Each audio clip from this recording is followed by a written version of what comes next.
اللہ رب العزت کی کتاب جو لا ریب ہے بے عیب ہے قرآن کریم، اس کتاب کے بعد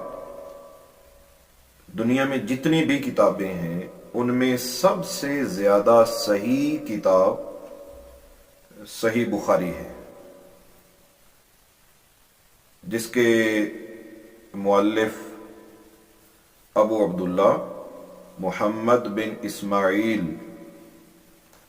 رحمت اللہ تعالی علیہ ورضی اللہ عنہ، جو بہت بڑے محدث ہیں، بلکہ محدثین کی جماعت میں وہ امیر المومنین ہیں، امیر المومنین فی الحدیث، بڑے متقی پرہیزگار تھے۔ جمعہ کے دن نماز جمعہ کے بعد ان کی ولادت ہوئی تھی، اور ہفتہ کے دن نماز عشاء کے قریب ان کی وفات ہوئی، اور وہ عید کی رات تھی، عید الفطر کی رات۔ تو عید الفطر کی صبح ان کو اگلے دن نماز ظہر کے بعد دفن کیا گیا۔ جب لوگ دفن کر کے واپس لوٹے تو امام بخاری رحمت اللہ علیہ کی قبر کی مٹی سے کستوری کی خوشبو آنے لگی، قبر کی مٹی مہک اٹھی۔ اللہ اکبر! یقیناً نبی کریم علیہ الصلوۃ والسلام کا فرمان ہے کہ قبر جنت کے باغوں میں سے باغ ہے یا جہنم کے گڑھوں میں سے گڑھا ہے۔ دو ہی صورتیں ہیں قبر کی، یا وہ جنت کا باغ ہے یا وہ جہنم کا گڑھا ہے۔ تو یقیناً اللہ رب العزت نے اپنے محبوب نبی صلی اللہ علیہ وسلم کی حدیث پاک کے اس خادم کی قبر کو جنت کی خوشبو سے مہکایا، اور اس میں یقیناً جنت کی کھڑکیاں کھول دی گئیں، اور وہ اتنی خوشبو اور اتنی مہک تھی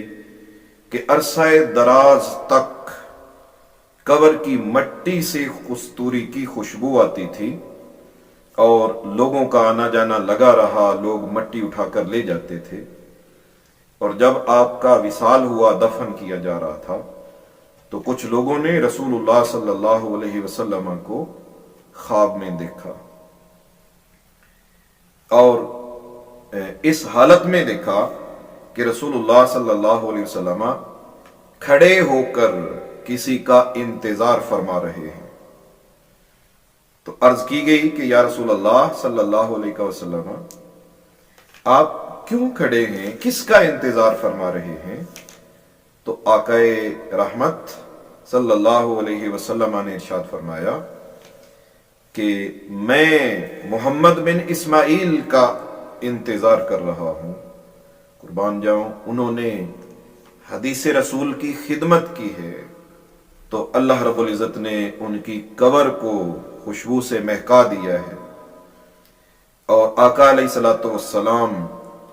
ان کے منتظر کھڑے تھے، اور دنیا میں بشارت بھی خواب میں دے دی گئی کہ یہ وہ خوش نصیب ہیں، اللہ کے رسول صلی اللہ علیہ وسلم ان پر اتنا راضی ہیں، رب بھی ان پر راضی ہے کہ ایک تو ان کی قبر کی مٹی مہک رہی ہے، دوسرا رسول اللہ صلی اللہ علیہ وسلم کھڑے ان کا انتظار فرما رہے ہیں۔